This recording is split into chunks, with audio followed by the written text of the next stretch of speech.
Pergi saja dari pesta ini, kau miskin. Bentak ibu tiriku, menghina hijab dan gamis polosku di tengah pesta pernikahan megah adik tiriku di Jakarta.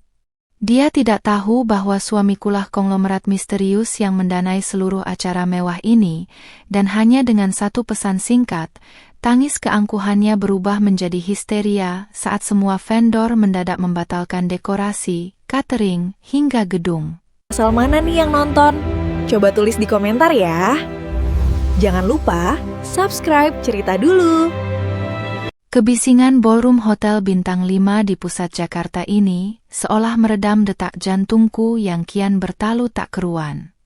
Di sekelilingku, lampu-lampu kristal raksasa memancarkan cahaya keemasan yang memantul mewah pada gaun-gaun sutra dan jas-jas mahal para tamu undangan kelas atas. Semua orang tersenyum, berbincang dengan tawa renyah, merayakan pesta pernikahan adik tiriku yang digelar dengan begitu megah dan jor-joran. Sementara aku, berdiri mematung di dekat pilar besar, merasa seperti sebuah nokta hitam yang salah tempat di atas kanvas yang begitu berkilau. Gamis katun polos berwarna dusty pink dan hijab segi 4 senada yang kukenakan tanpa payet satupun membuatku menjadi pusat perhatian yang ganjil, memancing tatapan-tatapan merendahkan dari orang-orang yang berlalu lalang di hadapanku. Aku sengaja datang terlambat demi menghindari konfrontasi, namun sepertinya takdir tidak mengizinkanku lolos begitu saja dari pusaran penderitaan ini. Dari kejauhan, aku melihat sesosok wanita paruh baya dengan kebaya brokat merah menyala bertabur payet berkilauan sedang berjalan ke arahku dengan langkah yang sengaja dientak-entakan. Itu adalah ibu tiriku, wanita yang sejak kepergian ayahku selalu memandangku tak lebih dari sekadar benalu dan pembawa sial di dalam hidupnya. Sanggul modernnya yang tinggi berhias tusuk konde emas tampak bergoyang seiring dengan langkah kakinya yang kian mendekat, dan dari jarak beberapa meter saja, aku sudah bisa menangkap kilatan amarah sekaligus kejutan jijik yang terpancar jelas dari sepasang matanya yang dirias tebal. Pergi saja dari pesta ini, kau miskin. Bentakan itu meluncur begitu saja dari bibirnya yang dipulas lipstik merah tua, memotong untaian musik klasik yang sedang mengalun lembut di latar belakang. Suaranya yang melengking tinggi bergaung cukup keras, membuat beberapa pasang mata tamu terhormat di sekitar kami langsung menoleh dengan tatapan penasaran yang menusuk kulitku. Ibu tiriku berdiri berkacak pinggang tepat di hadapanku, menatapku dari ujung kepala hingga ujung kaki dengan rahang yang mengeras seolah-olah kehadiranku di sini adalah sebuah penghinaan besar bagi martabat keluarga barunya. Dia tidak peduli bahwa aku adalah anak kandung dari pria yang rumahnya kini dia kuasai, dia hanya peduli pada gengsi dan penilaian orang lain terhadap lingkaran sosialnya yang serba mewah. Aku menarik napas dalam-dalam, berusaha menekan rasa sesak yang tiba-tiba menghantam dadaku mendengarkan makian yang sudah amat sering kudengar itu. Tangan kananku refleks meremas ujung hijab dusty pink yang melilit rapi di leherku, mencari sedikit kekuatan dari kain polos yang dituduhnya sebagai simbol kemiskinan itu. Di atas pelaminan yang berjarak beberapa puluh meter dari tempat kami berdebat, aku bisa melihat adik tiriku yang anggun dalam balutan gaun pengantin putih mewah bertabur mutiara, sedang memandang ke arah kami dengan senyum kemenangan yang amat sinis. Mereka berdua telah berhasil menyingkirmu dari rumah, dan kini mereka ingin memastikan bahwa aku tidak akan pernah punya tempat, bahkan sekadar untuk menyaksikan kebahagiaan yang mereka bangun di atas air mataku. Ibu, aku datang ke sini hanya untuk memenuhi undangan dan memberikan ucapan selamat secara langsung kepada adik, jawabku dengan suara yang sengaja kuatur sedatar dan setenang mungkin, meski di dalam hati ada badai yang siap meledak. Aku menatap lurus ke dalam matanya, tidak ingin menunjukkan setitik pun kelemahan atau air mata yang mungkin akan membuat hatinya yang berdarah dingin itu merasa puas. Namun, ketenanganku rupanya justru memicu kemarahan yang lebih besar di dalam dirinya, terbukti dari cuping hidungnya yang kian kembang kempis dan jarinya yang gemetar menunjuk tepat di depan wajahku, hampir menyentuh ujung hidungku. Jangan panggil aku ibu dengan mulut melaratmu itu, Rania. Kau lihat sekelilingmu, ini pesta kelas atas, semua yang datang adalah pengusaha, pejabat, dan orang-orang terpandang di negeri ini. Desisnya dengan nada suara yang ditekan namun penuh dengan racun penghinaan. Dia melangkah maju satu tapak, memangkas jarak di antara kami hingga aku bisa mencium aroma parfum mahalnya yang menyengat, yang justru membuatku merasa mual.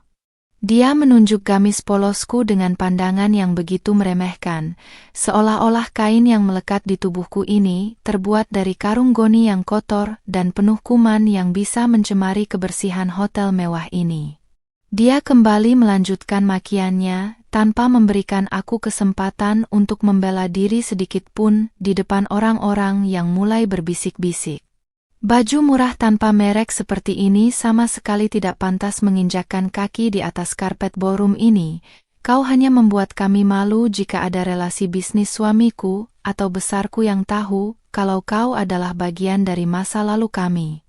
Pergi sekarang sebelum keamanan menyeretmu keluar seperti gelandangan, karena tempatmu bukan di sini, melainkan di pasar tradisional atau emperan jalanan.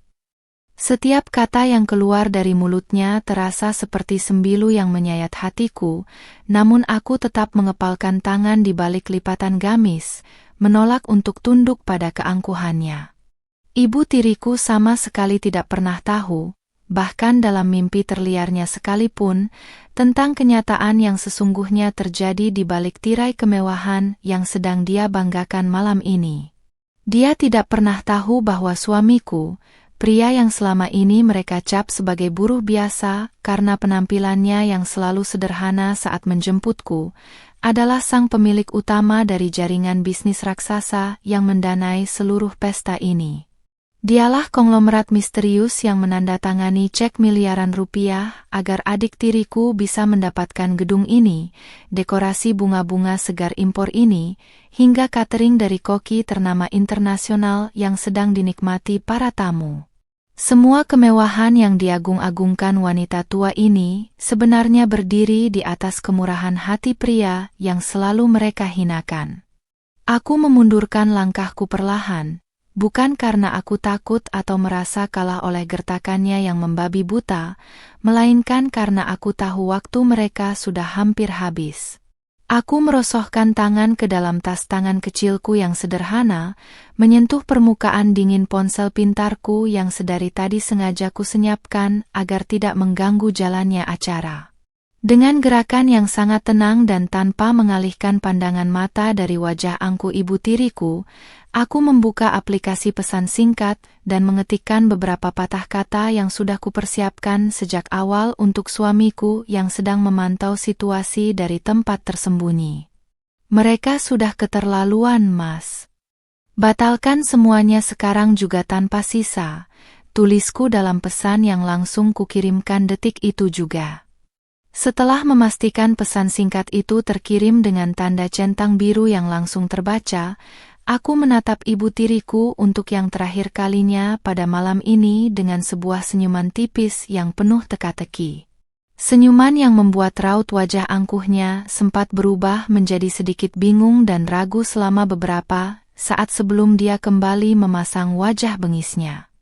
Tanpa mengucapkan sepatah kata pamit pun, aku membalikkan badan dan melangkah pergi meninggalkan ballroom megah itu dengan kepala tegak dan langkah yang mantap, membiarkan gaun dusti pinkku bergoyang pelan tertiup angin malam Jakarta yang mulai berembus kencang di luar lobi hotel. Beberapa jam dari sekarang, tangis keangkuhan wanita itu akan segera pecah, dan aku tidak sabar untuk menyaksikan kehancuran total yang akan menimpa mereka semua.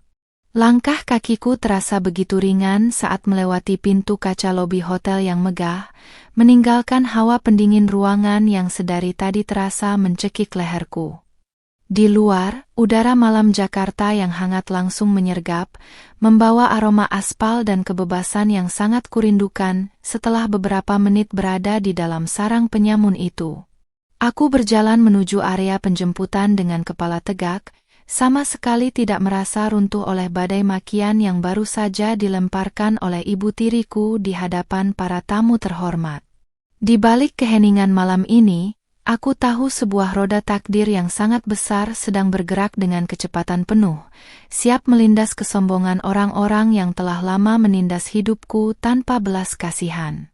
Sebuah mobil sedan hitam mewah dengan kaca yang sangat gelap perlahan bergerak mendekat dan berhenti tepat di depanku tanpa menimbulkan suara mesin yang berarti.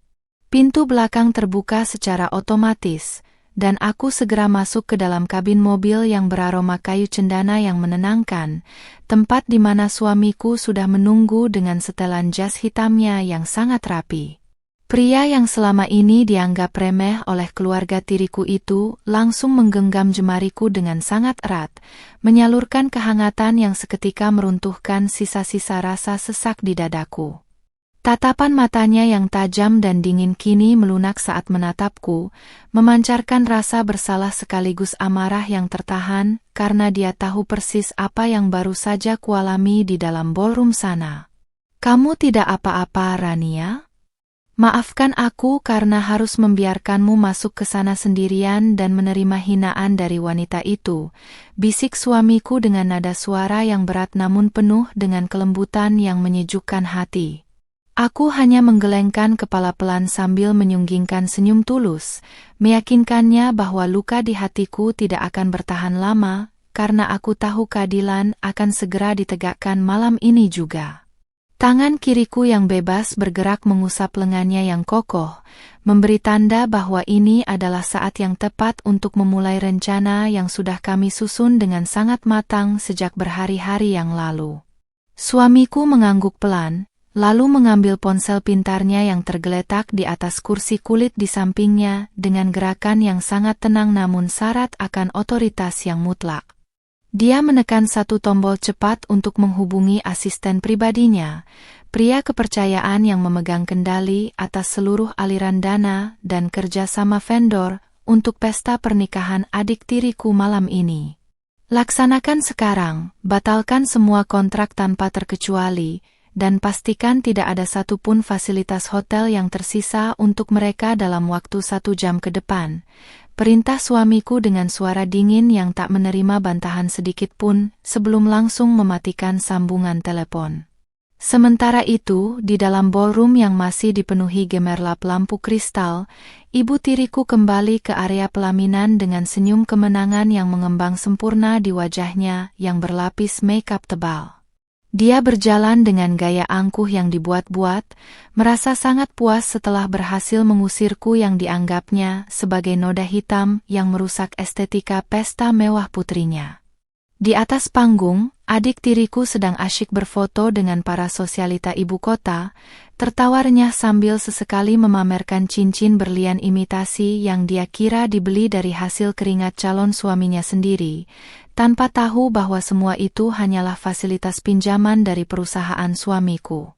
Kegembiraan di atas pelaminan itu tiba-tiba terganggu ketika seorang pria paruh baya dengan setelan jas rapi dan papan jalan di tangannya berjalan tergesa-gesa mendekati ibu tiriku.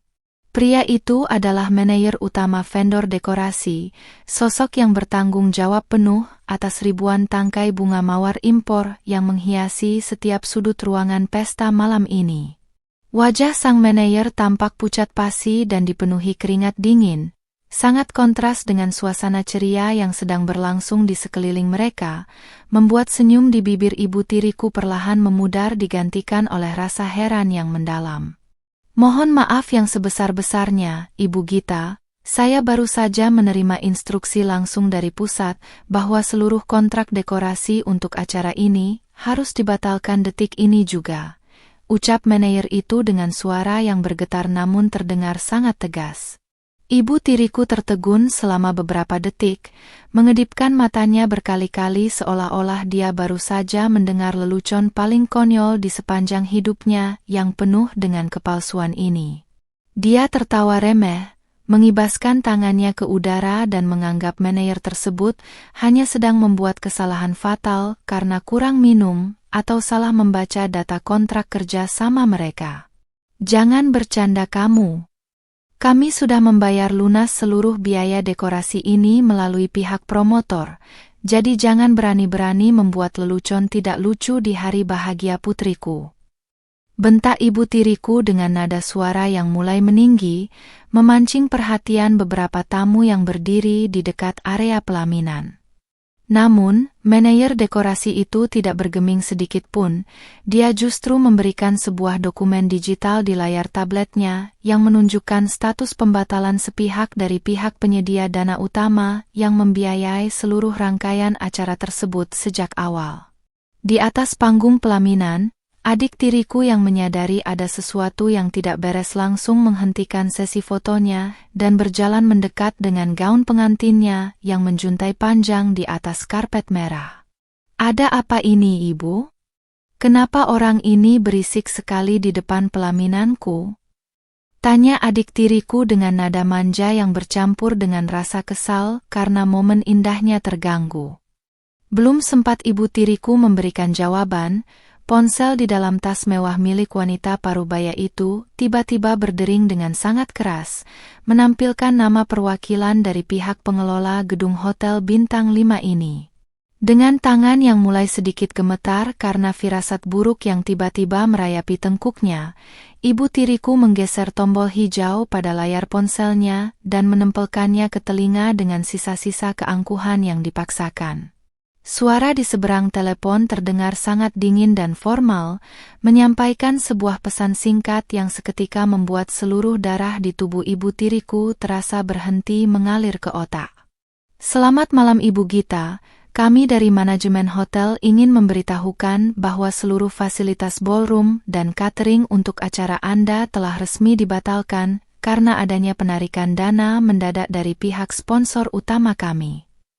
Ponsel di genggaman ibu tiriku perlahan merosot, hampir saja jatuh ke atas lantai marmer jika dia tidak segera mencengkeramnya dengan sisa-siga tenaga yang ada. Wajahnya yang semula merah merona karena pulasan blush on mahal kini berubah menjadi seputih kertas, memancarkan kepanikan yang teramat sangat hingga bibirnya bergetar tanpa mampu mengeluarkan sepatah kata pun. Adik tiriku yang berdiri di sampingnya mulai merasa tidak nyaman melihat perubahan drastis pada raut wajah ibunya, apalagi ketika menyadari beberapa petugas hotel dengan seragam resmi mulai berjalan mendekati area pelaminan dengan langkah tegap dan ekspresi wajah yang sangat dingin. "Ibu, Ibu kenapa? Jangan membuatku takut. Apa yang dikatakan orang di telepon tadi?" tanya adik tiriku setengah berteriak, mengguncang-guncang lengan ibunya yang terasa sekaku kayu. Gaun pengantin mewahnya yang berkilauan kini terasa menyesakkan saat beberapa tamu undangan mulai berbisik-bisik, menyadari ada ketegangan yang tidak biasa di atas panggung pelaminan yang seharusnya penuh kebahagiaan itu. Ketakutan yang semula tersembunyi di balik riasan tebal mereka kini mulai menyemburat keluar seiring dengan kian dekatnya para petugas hotel ke arah mereka. Manajer operasional hotel, seorang pria berpakaian jas rapi dengan papan nama emas di dadanya, membungkuk sedikit memberikan penghormatan formal yang terasa begitu sinis di telinga ibu tiriku. "Selamat malam, Ibu Gita. Seperti yang sudah disampaikan melalui sambungan telepon tadi, kami meminta dengan hormat agar seluruh rangkaian acara ini segera dihentikan dalam waktu 15 menit, ucap sang manajer dengan artikulasi yang sangat jelas dan tegas. Suara pria itu tidak keras, namun di tengah keheningan yang mendadak tercipta di sekitar pelaminan, kata-katanya terdengar bak guntur yang menyambar di siang bolong. "Apa-apaan ini? Kami ini bayar. Kami menyewa tempat ini dengan uang miliaran rupiah. Bagaimana bisa kalian mengusir kami secara sepihak seperti ini?" jerit ibu tiriku yang akhirnya berhasil menguasai suaranya kembali, meski nadanya kini terdengar melengking histeris dan pecah di udara. Dia menudingkan jarinya yang gemetar ke arah manajer hotel, berusaha membangun kembali tembok keangkuhannya yang mulai retak di hadapan para tamu yang kini benar-benar berhenti berbincang dan sepenuhnya menonton drama nyata di depan mereka. Manajer hotel itu sama sekali tidak terpancing oleh emosi ibu tiriku. dia justru melebarkan kedua tangannya dengan sikap tenang yang sangat profesional namun mematikan. Maaf Ibu, tetapi dana yang masuk ke rekening hotel kami berasal dari perusahaan holding besar atas nama pihak sponsor utama, bukan dari rekening pribadi Anda atau menantu Anda. Dan beberapa menit yang lalu, pihak sponsor telah mencabut seluruh otorisasi pembayaran dan membatalkan kontrak sewa ruangan ini secara legal karena adanya pelanggaran kenyamanan yang dilakukan oleh pihak penyelenggara. Jelas manajer itu panjang lebar, membuat ibu tiriku seketika membeku. Di saat yang bersamaan, petaka berikutnya datang tanpa bisa dibendung ketika puluhan pramusaji yang mengenakan pakaian seragam catering mulai bergerak cepat ke meja-meja hidangan. Bukannya menambah porsi makanan, mereka justru mulai mengangkat kembali piring-piring saji, menutup wadah pemanas, dan membawa seluruh hidangan mewah bertaraf internasional itu kembali ke dalam dapur. Para tamu undangan yang sedang memegang piring berwajah melongo tak percaya saat sendok sayur di tangan mereka diambil alih secara sopan namun paksa oleh para petugas catering yang bertugas membersihkan area makanan. Hei, kenapa makanannya dibawa pergi? Kami belum makan, anakku baru saja selesai bersalaman dengan tamu. Teriak ibu tiriku kian kalap, berlari turun dari pelaminan tanpa memedulikan lagi urat lehernya yang menegang dan sanggulnya yang mulai sedikit longgar. Dia mencoba menahan salah satu pramusaji yang sedang mendorong kereta makanan, namun petugas keamanan hotel dengan sigap menghalangi langkahnya dengan barikade tubuh yang kokoh. Pesta pernikahan yang semula digadang-gadang akan menjadi pesta paling viral dan mewah tahun ini di Jakarta, kini berubah menjadi lelucon paling memalukan dalam hitungan menit. Sementara itu, dari dalam mobil sedan hitam yang terparkir tak jauh dari lobi utama hotel, aku menyaksikan semua kekacauan itu melalui tablet yang terhubung langsung dengan kamera pengawas tersembunyi di dalam ballroom. Suamikulah yang memberikan akses itu padaku, membiarkan aku menikmati buah dari kesabaran yang selama bertahun-tahun ini kutanam di bawah kaki mereka yang gemar menginjak-injak harga diriku. Aku menyandarkan kepala di bahu suamiku yang kokoh, merasakan hembusan napasnya yang tenang seolah-olah badai besar yang sedang terjadi di dalam sana hanyalah jentikan jari kecil baginya. Bagaimana sayang? Apa kamu mau aku menyisakan sedikit makanan untuk mereka agar tidak kelaparan di malam pengusiran ini? Tanya suamiku dengan nada menyindir yang sangat halus, tangannya mengusap lembut hijabku dengan penuh kasih sayang.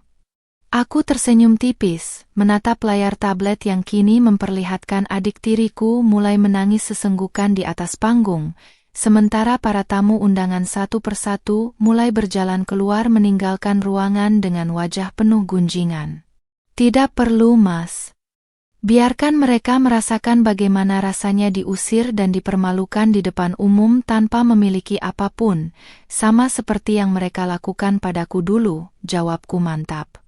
Kembali ke dalam ruangan pesta, kehancuran itu kian mendekati puncaknya ketika lampu-lampu kristal raksasa yang menerangi ballroom tiba-tiba dipadamkan secara serentak, menyisakan lampu darurat yang temaram.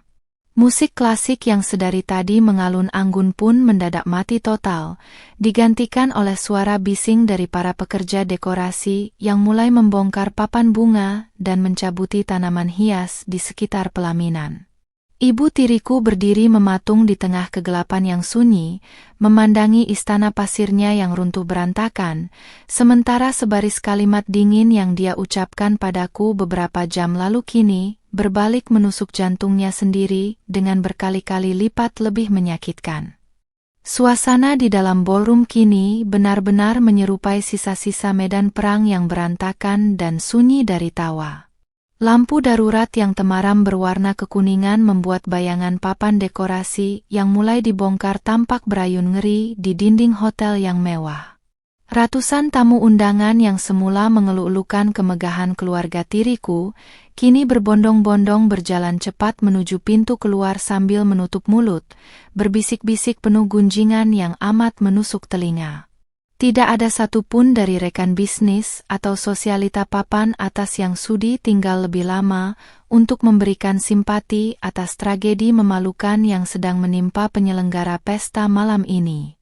Adik tiriku, Dinda, terduduk lemas di atas lantai pelaminan yang dingin, mengabaikan gaun pengantin putih mewahnya yang kini mulai kotor terkena reruntuhan kelopak bunga mawar yang bertebaran. Air matanya mengalir deras, merusak riasan wajah pengantinnya yang mahal, hingga membuat maskara hitamnya luntur membentuk garis-garis hitam di pipinya yang pucat. Dia menangis histeris, menjerit-jerit memanggil ibunya seolah-olah dunia yang selama ini dia bangun dari hasil merenggut hak-hak hidupku telah kiamat dalam sekejap mata. Mahkota kecil atau tiara yang tersemat di atas hijab pengantinnya bahkan sudah miring, mencerminkan martabatnya yang kini ikut merosot tajam ke titik terendah. Ibu tiriku, Gita, berjalan terhuyung-huyung kembali ke atas panggung pelaminan dengan langkah kaki yang tidak lagi memiliki keangkuhan sama sekali. Kedua tangannya gemetar hebat saat berusaha mengangkat tubuh putrinya yang terus-menerus memukuli lantai marmer karena rasa malu yang teramat sangat kepada mertua dan teman-temannya. Napas Gita tersengal-sengal, dadanya naik turun menahan amarah bercampur ketakutan yang luar biasa karena dia tahu, besok pagi wajah dan nama mereka akan menjadi konsumsi publik sebagai bahan tertawaan di seluruh media sosial. Seluruh investasi sosial dan gengsi yang dia pupuk selama puluhan tahun hancur lebur hanya dalam hitungan jam. Ibu, kenapa bisa jadi seperti ini? Di mana Mas tumpuan harapan kita? Kenapa dia tidak bisa berbuat apa-apa saat kita diusir seperti gelandangan?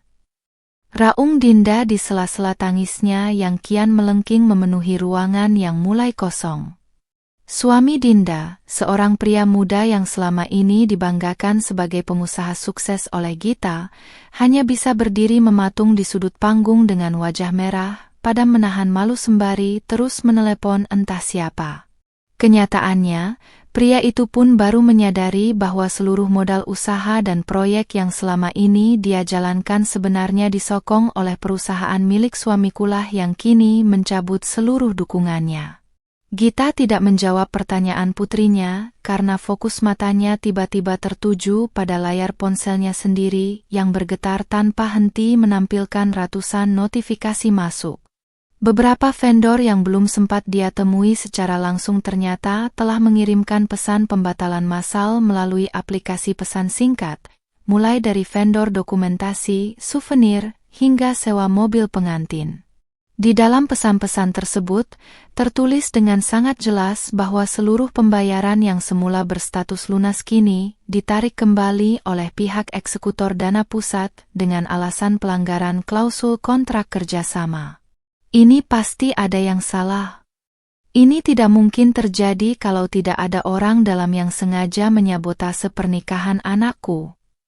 Teriak Gita dengan suara parau, berusaha meyakinkan dirinya sendiri di tengah kepanikan yang kian mencekik.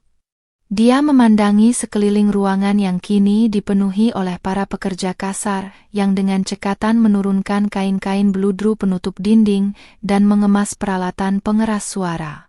Kekuasaan uang yang selama ini dia agung-agungkan untuk menindas orang lain kini berbalik menunjukkan taringnya, merampas semua kemewahan yang bukan menjadi hak miliknya sejak awal. Tepat di saat Gita sedang berada di puncak histerianya, manajer hotel kembali mendekat dengan dikawal oleh 4 orang petugas keamanan berbadan tegap yang memasang wajah tanpa ekspresi. Waktu 15 menit Anda sudah habis, Ibu Gita. Kami mohon dengan sangat agar Anda sekeluarga segera mengosongkan area hotel ini, karena seluruh akses listrik di ruangan ini akan segera kami padamkan total, ucap manajer itu tanpa setitik pun rasa iba di matanya.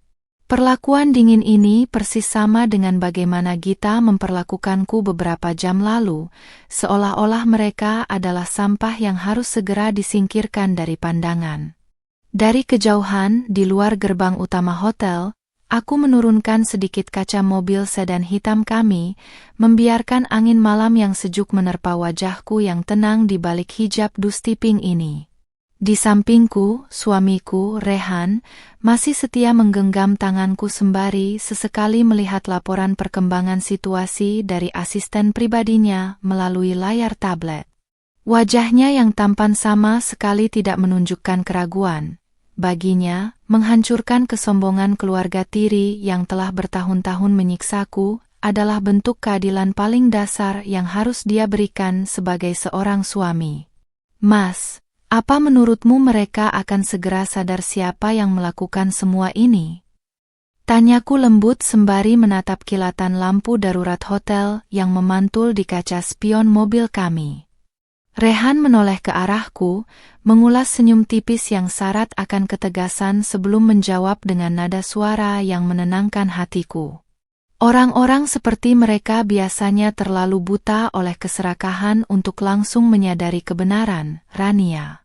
Tapi tenang saja, setelah malam ini, mereka akan mulai meraba-raba dalam kegelapan sampai akhirnya mereka berlutut di depan kakimu untuk memohon ampunan.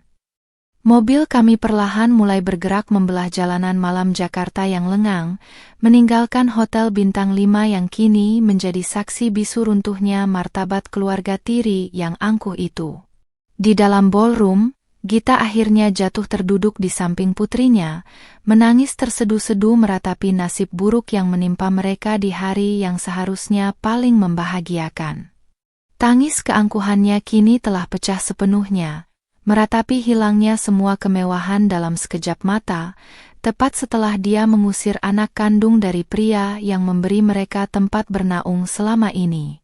Pagi hari di kota Jakarta menyapa dengan sisa-sisa kehangatan malam yang belum sepenuhnya pudar, namun di dalam rumah mewah peninggalan ayahku, suasananya terasa begitu mencekam bak rumah duka.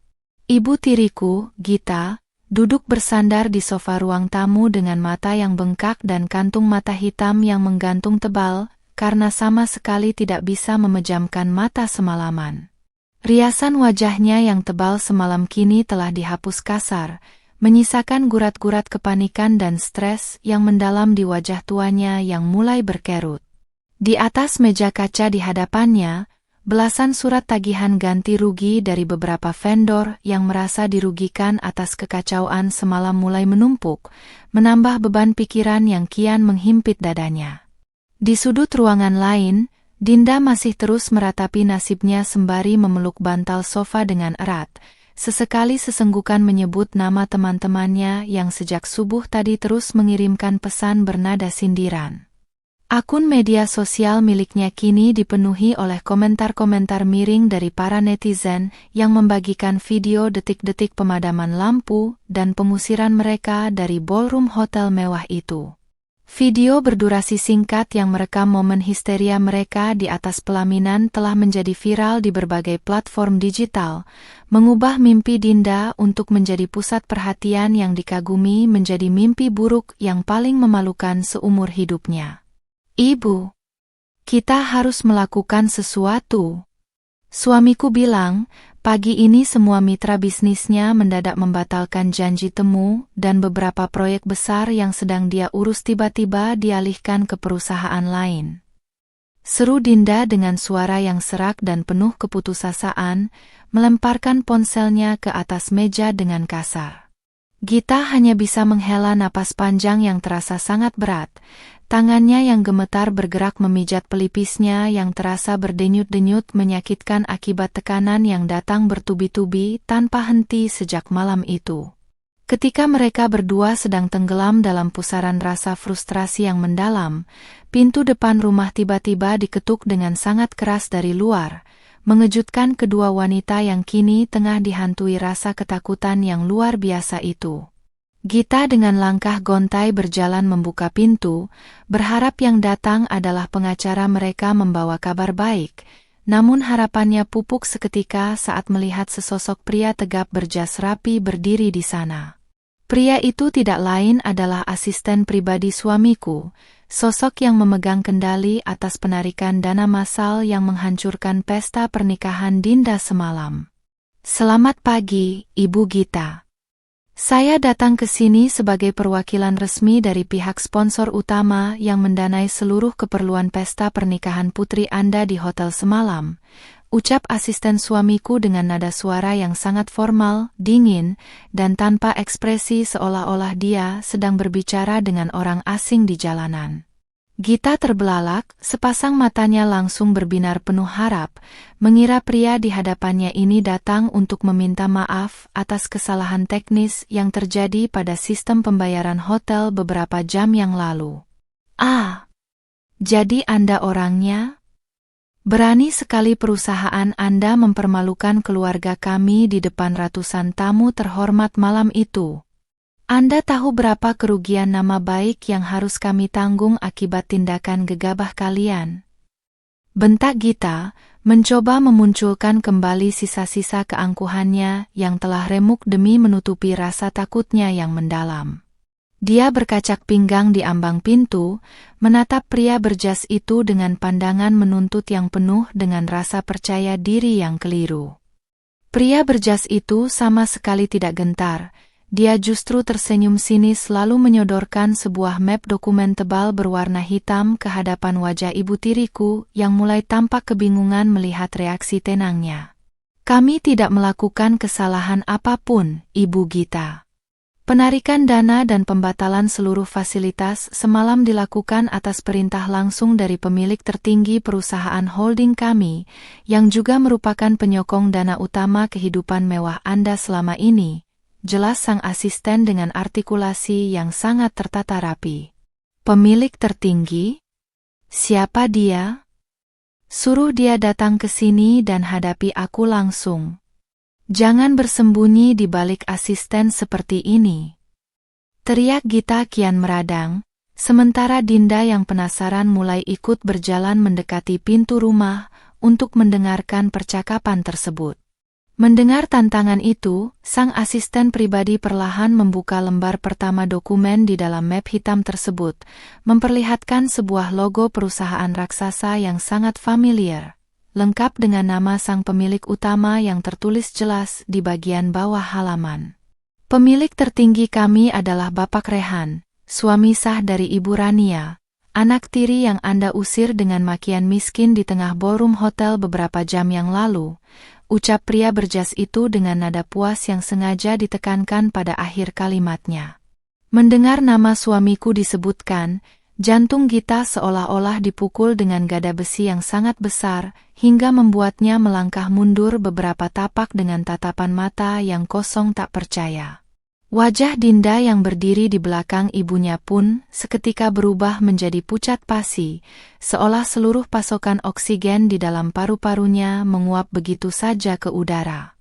Sementara itu, di sebuah kafe minimalis yang tenang di sudut kota Jakarta, aku duduk dengan anggun sembari menyesap teh hangatku yang beraroma melati bersama suamiku yang duduk tenang di hadapanku. Ponselku yang tergeletak di atas meja terus bergetar, menampilkan panggilan masuk dari nomor ibu tiriku yang sejak beberapa menit lalu mencoba menghubungiku dengan penuh kepanikan.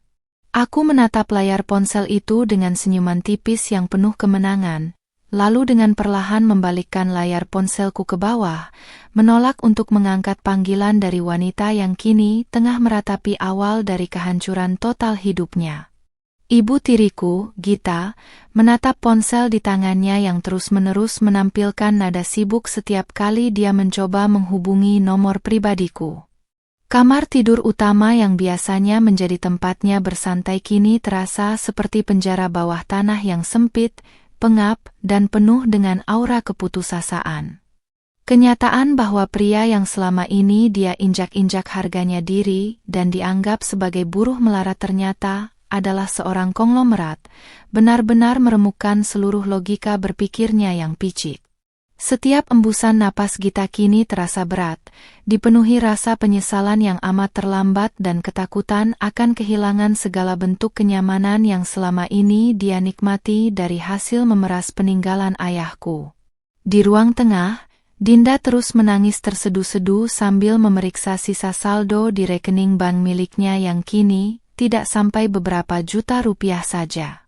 Gaya hidupnya yang glamor, hobi berbelanja barang mewah, serta lingkaran pertemanan sosialita yang selalu dia banggakan di media sosial terancam lenyap dalam sekejap mata karena seluruh kartu kredit tambahan miliknya telah diblokir massal sejak subuh tadi.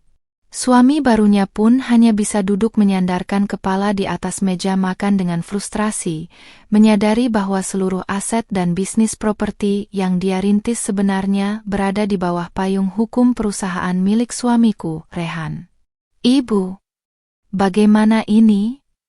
Mas Rehan tidak mungkin sekejam ini pada kita kalau Rania tidak menghasutnya. Jerit Dinda dengan suara parau bercampur histeria, berjalan mondar-mandir di depan pintu kamar ibunya yang masih tertutup rapat. Dia menolak menerima kenyataan bahwa kehancuran ini adalah akibat langsung dari keangkuhan mulut mereka sendiri yang dengan tega mengusirku di depan umum beberapa jam lalu. Di dalam benaknya yang egois, aku tetaplah pihak yang harus disalahkan atas seluruh penderitaan dan rasa malu yang kini harus mereka tanggung di hadapan publik Jakarta. Pintu kamar akhirnya terbuka, memperlihatkan sosok Gita yang tampak jauh lebih tua dari usia aslinya akibat tekanan batin yang luar biasa dalam waktu singkat. Dengan langkah yang dipaksakan tegak, wanita parubaya itu meraih kunci mobil mewahnya yang tergeletak di atas meja rias, berniat mencariku kemanapun demi memohon agar semua keputusan pembatalan ini ditarik kembali. Kita harus menemui Rania sekarang juga, Dinda. Hanya dia yang bisa menjinakkan suaminya dan menyelamatkan muka keluarga kita sebelum semua aset rumah ini disita oleh pihak bank. Perintah Gita dengan suara yang bergetar menahan tangis. Namun, belum sempat kedua wanita itu melangkah menuju garasi mobil, suara deru mesin beberapa kendaraan besar terdengar berhenti tepat di depan pagar halaman rumah kami. Dari balik jendela kaca ruang tamu, Gita dan Dinda bisa melihat beberapa pria berbadan tegap mengenakan seragam dinas hitam berkumpul sembari membawa dokumen-dokumen resmi berserel segel merah. Jantung ibu tiriku seketika berdegup kencang bak ditabuh gada raksasa, firasat buruk yang sejak semalam menghantuinya kini benar-benar mewujud nyata di depan pelupuk matanya. Seorang jurusita dari pengadilan negeri melangkah masuk ke dalam halaman setelah membuka paksa pagar yang tidak dikunci, diikuti oleh beberapa petugas keamanan lingkungan sebagai saksi. Pria paruhbaya berpakaian dinas itu membawa sebuah papan jalan dan langsung membacakan surat ketetapan eksekusi pengosongan rumah dengan suara kelantangan yang menggema di udara pagi yang sepi. Berdasarkan putusan pengadilan atas kepemilikan hak waris mutlak, rumah ini secara resmi dinyatakan kembali kepada pemilik sahnya, Ibu Rania, dan pihak penghuni lama wajib mengosongkan tempat dalam waktu 24 jam. Ucap jurusita itu tegas. Tidak bisa. Ini rumah suamiku. Rumah ini peninggalan almarhum suamiku. Bagaimana bisa anak ingusan itu menyitanya dari tanganku? Teriak Gita kalap, berlari keluar menemui jurusita tersebut sembari mencoba merebut kertas dokumen dari tangannya. Wajahnya yang pucat kini memerah padam karena amarah bercampur keputusasaan yang memuncak, mengabaikan tatapan mata para tetangga sekitar rumah yang mulai keluar ke teras untuk menonton kehancurannya. Keangkuhan wanita tua itu benar-benar terkoyak tanpa sisa di tempat di mana dia dulu sering menyiksaku secara mental. Petugas keamanan dengan sigap menahan tubuh Gita agar tidak melakukan tindakan anarkis yang dapat memperburuk situasinya secara hukum di mata pengadilan. Jurusita tersebut hanya menatap dingin ke arah ibu tiriku, lalu menunjukkan lembar lampiran kedua yang berisi bukti otentik pengalihan aset secara sah yang ditandatangani oleh ayahku sebelum wafat. Semua dokumen ini sah secara hukum negara, Ibu Gita. Jika Anda tidak mengosongkan rumah ini besok pagi, maka pihak berwajib akan melakukan pengosongan secara paksa beserta seluruh barang-barang di dalamnya, tambah jurusita itu tanpa setitik pun rasa iba. Sementara kekacauan besar sedang berlangsung di halaman rumah peninggalan ayahku, aku dan suamiku, Rehan, memperhatikan seluruh kejadian tersebut melalui laporan video langsung yang dikirimkan oleh tim hukum kami. Kami berada di dalam ruang kerja pribadi Rehan yang mewah, dikelilingi oleh pilar-pilar marmer hitam dan pemandangan gedung pencakar langit Jakarta yang menjulang tinggi di balik jendela kaca besar. Aku menyandarkan kepalaku di dada bidang suamiku, merasakan detak jantungnya yang stabil dan menenangkan, seolah seluruh badai pembalasan ini hanyalah sebuah keadilan kecil yang sudah lama tertunda. Apakah kamu merasa kasihan pada mereka, Rania? Tanya Rehan lembut sembari mengusap perlahan permukaan hijab polosku dengan penuh kasih sayang yang tulus. Aku memejamkan mata sejenak, mengingat kembali setiap tetes air mata dan rasa lapar yang harus kutahan dulu ketika mereka mengurungku di gudang belakang rumah ini tanpa belas kasihan. Aku membuka mata dengan tatapan yang sangat tegas, lalu menggelengkan kepala pelan tanpa ada keraguan sedikit pun di dalam hatiku. Tidak, Mas. Ini bukan kekejaman, melainkan hasil dari apa yang mereka tanam sendiri selama bertahun-tahun ini. Biarkan mereka merasakan dinginnya malam tanpa atap tempat bernaung, jawabku mantap.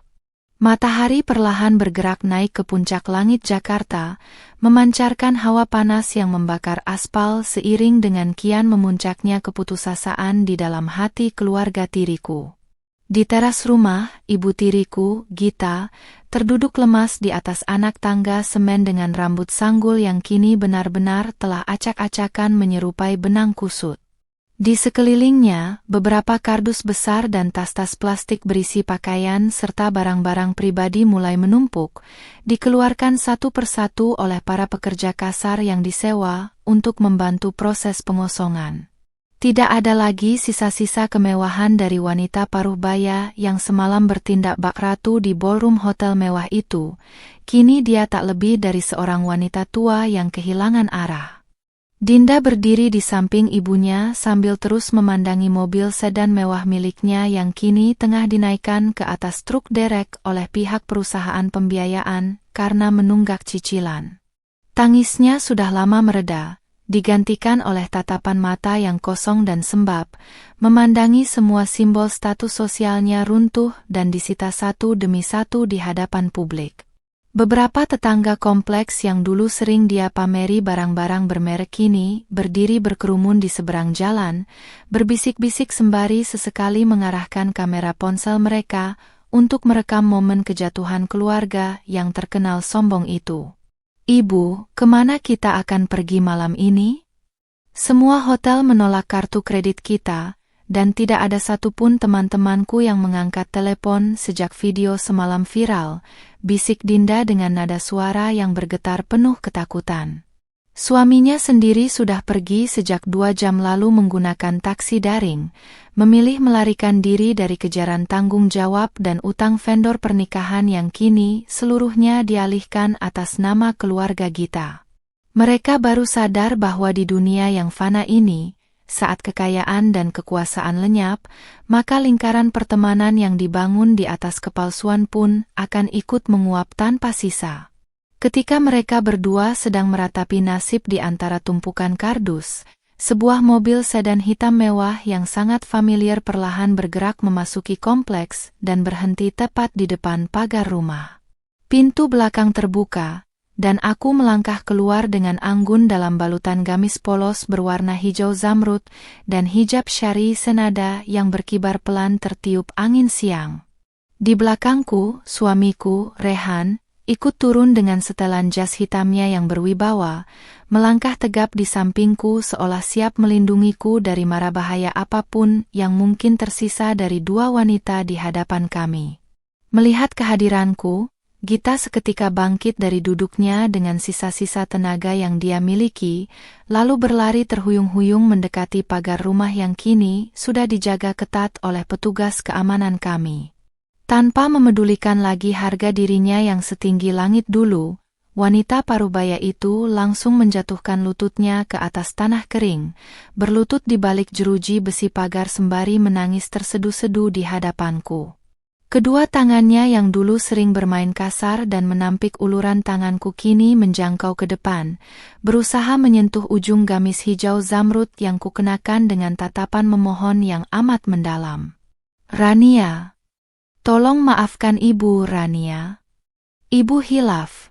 Ibu salah semalam telah mengucapkan kata-kata kejam itu padamu di hotel. Raung Gita dengan suara parau yang pecah di udara siang yang terik. Air matanya menyapu debu tanah yang menempel di pipinya. Dia mendongak, menatapku dengan sepasang mata yang dipenuhi rasa penyesalan yang teramat sangat, berharap belas kasihan dari anak tiri yang selama bertahun-tahun ini dia posisikan tak lebih dari seorang pelayan di rumahnya sendiri. Aku berdiri mematung di hadapannya, menatap pemandangan memilukan itu dengan wajah datar tanpa ada riak emosi sedikit pun yang bergejolak di dalam hatiku. Ingatanku mendadak berputar kembali ke masa beberapa tahun lalu, saat aku memohon sepotong roti padanya di teras ini, karena dikunci dari dalam rumah seharian penuh tanpa alasan yang jelas. Saat itu, dia hanya tertawa remeh dan menyuruhku memakan sisa makanan kucing di pojok halaman, sebuah kenangan pahit yang kini menjadi dinding batu tebal yang menutup rapat pintu maafku untuknya. Rania, Kak, tolong katakan pada suamimu untuk membatalkan penyitaan ini. Kami tidak tahu kalau Mas Rehan adalah pemilik perusahaan besar itu. Ikut menyela Dinda yang kini ikut berlutut di samping ibunya dengan tubuh yang gemetar hebat. Dia memandangi hijab dan pakaian tertutupku yang dulu selalu dia ejek sebagai pakaian kuno dan tidak modis, namun kini pakaian polos inilah yang memegang kendali atas hidup dan matinya status sosial mereka di kota ini. Suamiku, Rehan, melangkah satu tapak ke depan, menempatkan tubuhnya sedikit di depanku untuk menegaskan posisinya sebagai pelindung mutlak atas diriku dari jangkauan mereka. Tatapan mata Rehan yang sedingin es menusuk langsung ke dalam manik mata Gita dan Dinda, membuat kedua wanita itu seketika tertunduk layu tak berani menatap aura kepemimpinan yang terpancar dari suamiku. Kata-kata yang kalian ucapkan semalam tidak hanya menghina istriku, tetapi juga menantang harga diri saya sebagai suaminya, dan setiap tindakan selalu memiliki konsekuensi yang setimpal, ucap Rehan dengan suara berat yang menggelegar penuh ancaman. Aku menarik napas dalam-dalam, memantapkan hatiku sebelum akhirnya mengeluarkan suara yang terdengar begitu tenang namun mematikan bagi sisa-sisa harapan mereka yang tersisa siang ini. Pesta sudah berakhir, Ibu Gita. Semalam Anda mengusirku dari hotel karena menganggapku miskin dan merusak pemandangan mewah Anda. Kini, silakan pergi dari rumah ayahku karena tempat ini terlalu suci untuk dikotori oleh keserakahan kalian, ucapku lantang sembari membalikkan badan. Berjalan kembali menuju mobil mewah kami tanpa sudi menoleh lagi ke arah tangisan histeris yang kembali pecah di belakangku. Pintu mobil sedan hitam mewah kami tertutup dengan suara debuman pelan yang solid, seketika meredam suara raungan histeris ibu tiri dan adik tiriku di luar sana. Di dalam kabin yang sejuk dan tenang, aku menyandarkan punggungku ke sandaran kursi kulit yang empuk, memejamkan mata sejenak untuk menata kembali detak jantungku yang sempat berpacu. Hawa dingin dari pendingin ruangan perlahan menyapu sisa-siga kehangatan udara siang Jakarta yang terik dari permukaan kulit wajahku yang dibalut hijab hijau zamrud ini. Aku tidak merasakan penyesalan ataupun rasa bersalah yang menghantui, yang ada hanyalah sebuah keheningan yang damai, seolah sebuah beban seberat bertonton yang selama ini menghimpit pundakku telah diangkat paksa oleh tangan takdir. Di sampingku, Rehan kembali meraih jemariku, menggenggamnya dengan kehangatan yang selalu berhasil mengalirkan rasa aman langsung ke pusat jiwaku. Dia tidak mengucapkan sepatah kata pun untuk menginterupsi keheninganku, membiarkan aku menikmati momen di mana keadilan yang selama bertahun-tahun kunantikan akhirnya terwujud nyata di depan mata. Melalui pantulan kaca spion luar mobil yang sedikit gelap, aku bisa melihat siluet ibu tiriku yang masih terduduk lemas di atas tanah kering di depan pagar, dikelilingi oleh tumpukan kardus barang-barang pribadinya yang berantakan bagai sampah. Mobil kami perlahan mulai bergerak meninggalkan area kompleks perumahan peninggalan ayahku, membelah jalanan yang dinaungi pohon-pohon peneduh yang rindang di kanan dan kirinya. Di seberang jalan, para tetangga masih setia menonton dan berbisik-bisik penuh kepuasan, mengiringi kepergian keluarga tiriku yang selama ini dikenal sangat angkuh dan gemar pamer kekayaan tiruan. Kehancuran sosial mereka kini telah lengkap dan paripurna. Tidak hanya kehilangan harta benda dan tempat bernaung, tetapi juga kehilangan harga diri yang paling mendasar di hadapan komunitas tempat mereka tinggal. "Kita akan kemana sekarang, Mas?"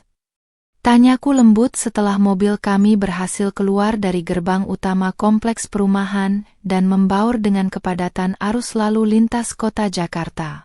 Aku menoleh ke arah suamiku, menatap rahangnya yang kokoh dan profil wajahnya yang tampan dari samping, memancarkan aura ketenangan seorang pria yang memegang kendali penuh atas segalanya. Rehan mengalihkan pandangannya sejenak dari jalanan ke arahku, mengulas senyum tipis yang sangat menenangkan sebelum menjawab pertanyaanku dengan nada suara yang penuh kasih sayang. "Kita akan pulang ke rumah kita yang sebenarnya, Rania. Tempat yang layak untukmu, bukan rumah penuh kenangan pahit yang baru saja kita tinggalkan itu," jawab Rehan sembari mengusap punggung tanganku dengan ibu jarinya. Mendengar kata-kata itu, seulas senyum tulus akhirnya terbit di bibirku, menggantikan gurat ketegangan yang sedari malam membayangi wajahku akibat konfrontasi dengan keluarga tiri. Rumah peninggalan ayahku memang sengaja kusita kembali bukan untuk kutempati, melainkan untuk menyelamatkan aset berharga itu dari keserakahan mereka yang berniat menjualnya secara ilegal. Sementara itu, di bawah terik matahari siang yang kian menyengat, Gita dan Dinda terpaksa mulai menaikkan kardus-kardus pakaian mereka ke atas mobil bak terbuka yang mereka sewa dengan sisa uang tunai terakhir di dompet. Tidak ada satupun kerabat atau teman sosialita yang datang membantu, bahkan panggilan telepon mereka kini telah sepenuhnya diblokir oleh lingkaran pertemanan lama mereka yang enggan terseret dalam lingkaran kemiskinan mendadak ini. Setiap jengkal langkah kaki Gita kini terasa begitu berat dan menyakitkan, menyadari bahwa mulai malam ini, mereka tidak lagi memiliki kasur empuk dan ruangan berpendingin udara untuk merebahkan tubuh mereka yang lelah.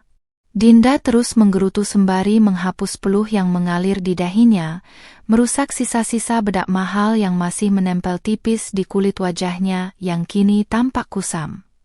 Gaun pengantin mewahnya yang semalam dibanggakan kini telah dilipat asal dan dimasukkan ke dalam karung plastik besar, bersanding dengan peralatan dapur tua yang berhasil mereka selamatkan dari penyitaan. Ini semua gara-gara mulut ibu yang tidak bisa dijaga semalam. Kenapa ibu harus berteriak dan memaki Rania di depan semua orang? Sesal Dinda dengan nada menyalahkan, mulai meluapkan rasa frustrasinya kepada sang ibu. Gita yang mendengar tuduhan dari putri kesayangannya itu, hanya bisa terdiam dengan tatapan mata yang kosong memandangi jalanan aspal di depannya. Rasa sesak di dadanya kian memuncak karena dia tahu persis bahwa tuduhan Dinda tidak sepenuhnya salah. Keangkuhan mulutnya lah yang telah memicu singa jantan yang tertidur di dalam diri Rehan untuk bangkit dan menghancurkan mereka. Kalimat makian yang dia lemparkan padaku beberapa jam lalu kini bergaung kembali di dalam gendang telinganya bak sebuah kutukan yang menjadi kenyataan pahit bagi sisa hidupnya. Di sisi lain kota, mobil sedan hitam kami perlahan memasuki kawasan perumahan elit di daerah Jakarta Selatan, melewati penjagaan gerbang berlapis dengan sistem keamanan yang sangat ketat. Mobil berhenti tepat di depan sebuah rumah besar bergaya minimalis modern dengan dinding marmer putih yang megah dan taman depan yang tertata rapi penuh bunga-bunga indah. Ini adalah rumah yang dibeli Rehan khusus untukku dari hasil kerja kerasnya sendiri sebagai seorang pengusaha sukses, sebuah tempat di mana identitas aslinya selama ini sengaja disembunyikan dari publik demi menjaga privasi keluarga kecil kami. Rehan turun terlebih dahulu lalu membukakan pintu mobil untukku, mengulurkan tangannya dengan sikap hormat yang begitu romantis dan penuh pemuliaan terhadap diriku sebagai istrinya. Aku menyambut uluran tangannya, melangkah turun dengan anggun di atas hamparan rumput hijau yang bersih sembari memandangi istana baru kami yang berdiri kokoh di bawah langit biru yang cerah. Di tempat inilah aku akan memulai lembaran hidup yang baru bersama suami yang teramat mencintaiku, meninggalkan seluruh bayang-bayang kemiskinan dan penderitaan masa lalu di belakang punggungku yang kini telah berdiri tegak sepenuhnya. Suara langkah kakiku yang berbalut sepatu flat sederhana bergaung lembut di atas lantai marmer putih bersih rumah baru kami yang begitu luas dan megah. Dari balik jendela kaca raksasa yang membentang dari lantai hingga langit-langit, cahaya matahari sore yang keemasan masuk dengan bebas, menyinari ruang tamu minimalis yang tertata sangat estetis. Aku berjalan perlahan, menyentuh permukaan sofa bludru berwarna krem yang terasa sangat lembut di kulit tanganku, sebuah kontras yang luar biasa dari sofa usang di rumah lama kami. Di rumah ini, tidak ada lagi aroma kebencian, tidak ada lagi tatapan mata yang menghakimi, dan yang paling penting, tidak ada lagi suara lengkingan amarah ibu tiriku yang selalu sukses membuat jantungku berdegup ketakutan. Tangan kananku bergerak merapikan ujung hijab hijau zamrud yang masih melekat rapi di dadaku, memandangi pantulan diriku sendiri di balik cermin besar berbingkai emas yang menempel di dinding ruangan. Wajahku yang dulu selalu tampak kuyu, lelah secara mental, dan dipenuhi kecemasan kini terlihat jauh lebih segar, tenang, dan memancarkan kedamaian yang seutuhnya dari dalam lubuk hati. Keadilan yang diberikan oleh suamiku, Rehan, tidak hanya sekadar membalas perbuatan keji mereka, melainkan juga mengembalikan rasa percaya diriku sebagai seorang wanita terhormat yang sempat direnggut paksa selama bertahun-tahun. Aku tersenyum tipis menatap bayangan itu, sebuah senyuman kebebasan yang kini tidak perlu lagi kupaksakan atau kusembunyikan di balik air mata kesedihan. Rehan berjalan mendekat dari arah dapur bersih sembari membawa 2 cangkir teh kamomil hangat yang aromanya langsung menyerbak menenangkan seisi ruangan tengah kami. Dia meletakkan cangkir-cangkir itu di atas meja kopi berbahan marmer pekat, lalu duduk di sampingku sembari melingkarkan lengan kokohnya di sekeliling pundakku dengan penuh kelembutan yang protektif. "Bagaimana, Rania? Apa kamu menyukai penataan rumah ini? Atau ada beberapa bagian furnitur yang ingin kamu ganti sesuai dengan seleramu sendiri?" Tanya Rehan lembut, suaranya yang berat terasa seperti musik yang paling indah yang menyejukkan hatiku sore ini. Aku menoleh ke arah suamiku, menyandarkan kepalaku dengan nyaman di dada bidangnya yang dilapisi kemeja katun premium yang harum aroma maskulin khas miliknya. "Rumah ini sudah lebih dari sempurna, Mas.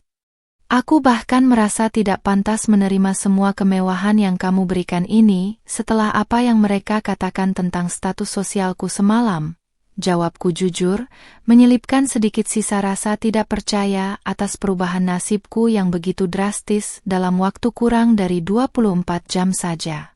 Mendengar kalimatku, Rehan seketika mempererat dekapannya, mengecup puncak hijabku dengan penuh penekanan seolah ingin mengusir jauh asap keraguan yang masih tersisa di kepalaku. "Jangan pernah mengucapkan hal seperti itu lagi, Rania. Kamu adalah istriku, wanita yang paling berhak atas semua hasil kerja keras dan kekayaan yang kumiliki di dunia ini, bukan mereka yang serakah itu," tegas Rehan dengan nada suara yang berwibawa namun syarat akan cinta yang mendalam. Dia mengambil cangkir teh hangatnya, lalu menyodorkannya ke arahku, memintaku untuk meminumnya agar tubuhku yang sempat menegang karena kelelahan emosional sejak semalam bisa menjadi lebih rileks dan tenang kembali. Dukungan mutlak dari suamiku inilah yang menjadi fondasi terkuat bagiku untuk tetap berdiri kokoh menghadapi badai cobaan hidup yang bertubi-tubi.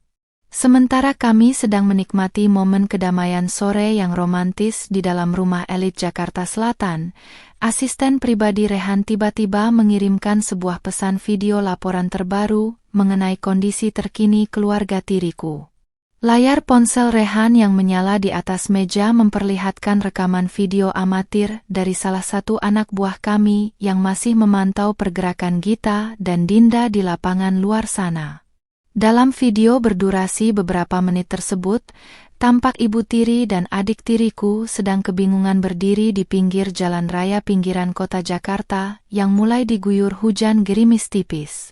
Truk bak terbuka yang membawa tumpukan kardus barang-barang pribadi mereka ternyata mengalami mogok mesin di tengah jalan, memaksa kedua wanita yang terbiasa hidup glamor itu untuk turun dan berteduh di bawah kanopi toko kelontong yang sempit dan kotor.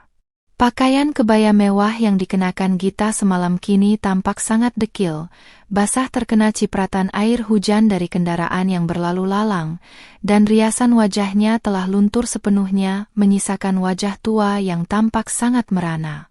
Dinda sendiri hanya bisa duduk bersimpuh di atas lantai semen emperan toko sembari memeluk lututnya yang gemetar karena hawa dingin angin sore yang menusuk tulang. Tidak ada lagi satupun tas bermerek atau perhiasan berlian yang melekat di tubuh mereka, karena semua barang berharga itu telah disita oleh tim hukum kami sebagai jaminan ganti rugi atas pembatalan sepihak puluhan vendor pernikahan semalam. Keserakahan mereka yang ingin menguasai harta warisan ayahku kini berbalik menjadi senjata makan tuan, menyisakan selembar pakaian di badan dan tumpukan utang yang tidak akan mampu mereka lunasi seumur hidup mereka. Pemandangan itu menjadi sebuah bukti nyata bahwa roda karma di dunia ini tidak pernah terlambat berputar untuk melindas orang-orang yang gemar menindas sesamanya yang lemah. Rehan mematikan layar ponselnya setelah menggeser video tersebut, tidak ingin merusak suasana sore kami yang indah dengan pemandangan buruk dari orang-orang yang sudah tidak lagi memiliki arti di dalam kehidupan kami. Dia kembali memfokuskan perhatiannya padaku, mengusap lembut pipiku dengan ibu jarinya, sembari membicarakan rencana masa depan kami yang jauh lebih cerah dan penuh dengan keberkahan.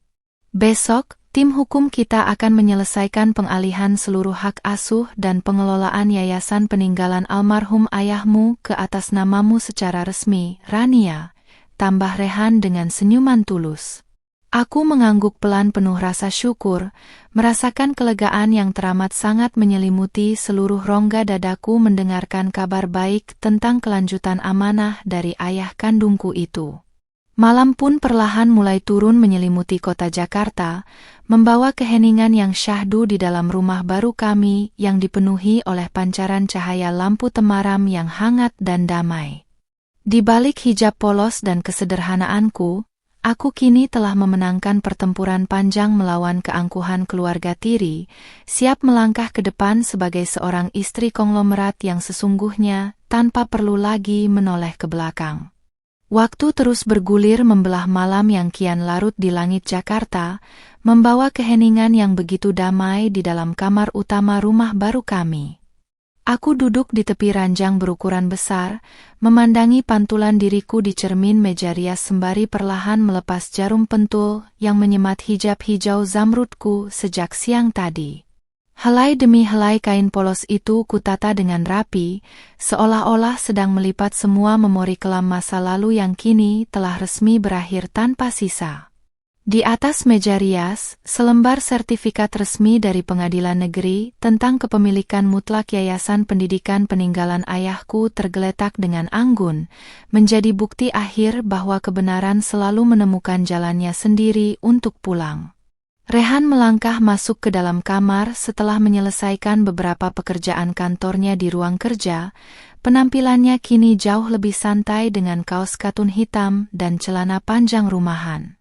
Pria yang membalikkan duniaku dalam semalam itu berjalan mendekat, lalu berdiri di belakangku sembari menatap bayangan kami berdua di dalam cermin dengan sorot mata penuh kebanggaan dan cinta yang tulus.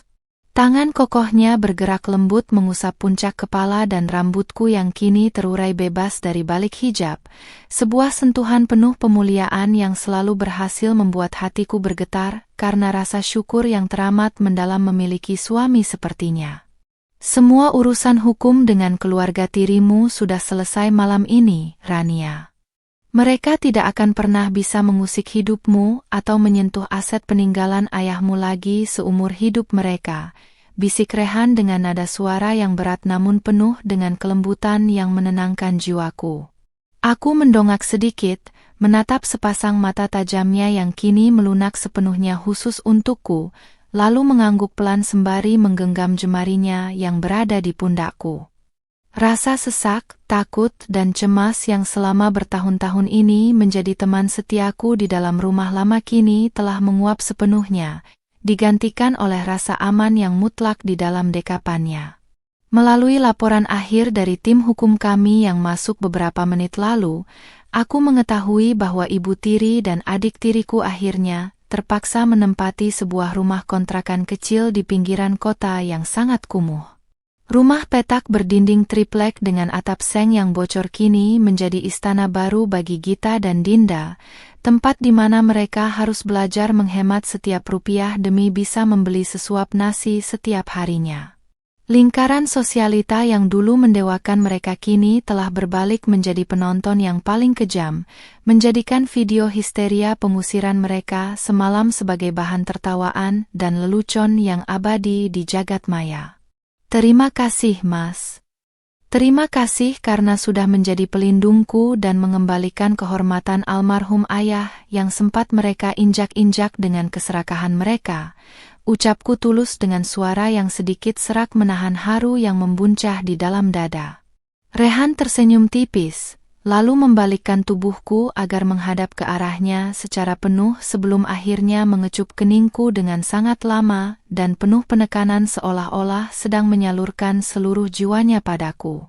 Tindakannya malam ini menegaskan bahwa kesederhanaan hijab dan pakaian tertutupku bukanlah lambang kemiskinan seperti yang dituduhkan, melainkan lambang kehormatan seorang istri yang dijaga ketat oleh suaminya.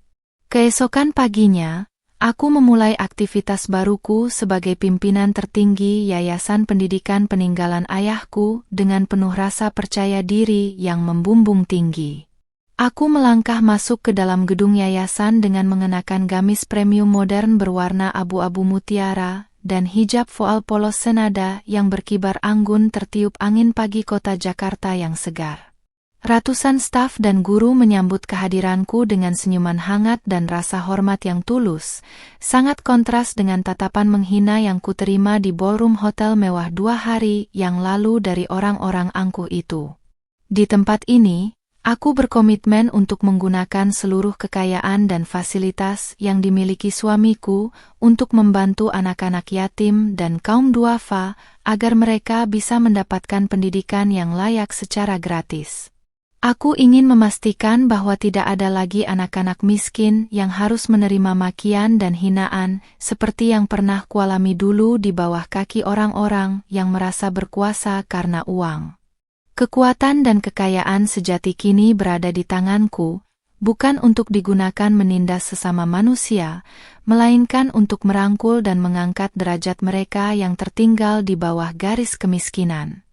Di sudut lain kota Jakarta, dari balik jendela kaca buram rumah kontrakannya yang sempit, Gita menatap nanar ke arah layar televisi tua yang sedang menayangkan berita tentang pelantikan diriku sebagai ketua yayasan yang baru.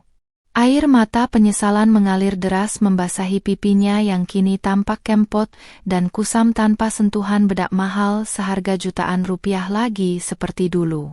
Tangannya yang gemetar meremas selembar surat tagihan utang vendor yang menumpuk di atas meja kayu rapuh, menyadari bahwa seluruh kehancuran hidupnya dipicu oleh keangkuhan mulutnya sendiri yang dengan tega mengusirku dari pesta pernikahan putrinya. Dinda yang duduk di sudut ruangan hanya bisa terdiam membisu dengan tatapan mata yang kosong memandangi langit-langit rumah kontrakan mereka yang mulai bocor karena rintik hujan pagi. Pernikahan mewahnya yang hancur berantakan dalam hitungan jam kini meninggalkan trauma mendalam dan aib sosial yang tidak akan pernah bisa dihapus di sepanjang sisa usia mudanya. Mereka berdua kini harus menjalani sisa hidup dalam kemiskinan yang nyata, meratapi hilangnya semua kemewahan yang dulu mereka dapatkan dengan cara merampas hak hidup anak yatim yang kini berdiri sebagai istri konglomerat penguasa kota. Sore hari kembali menyapa, aku berdiri di balkon lantai 2 rumah mewah kami sembari menikmati pemandangan matahari terbenam yang berwarna jingga kemerahan di ufuk barat kota Jakarta. Rehan berjalan mendekat lalu memeluk tubuhku dari belakang, menumpukan dagunya di pundakku sembari bersama-sama memandangi indahnya langit sore yang menandai berakhirnya seluruh drama badai kehidupan masa laluku. Di balik kesederhanaan hijabku, aku telah memenangkan pertempuran panjang melawan keangkuhan keluarga tiri, siap melangkah ke masa depan yang penuh keberkahan sebagai seorang wanita yang terhormat dan dicintai seutuhnya.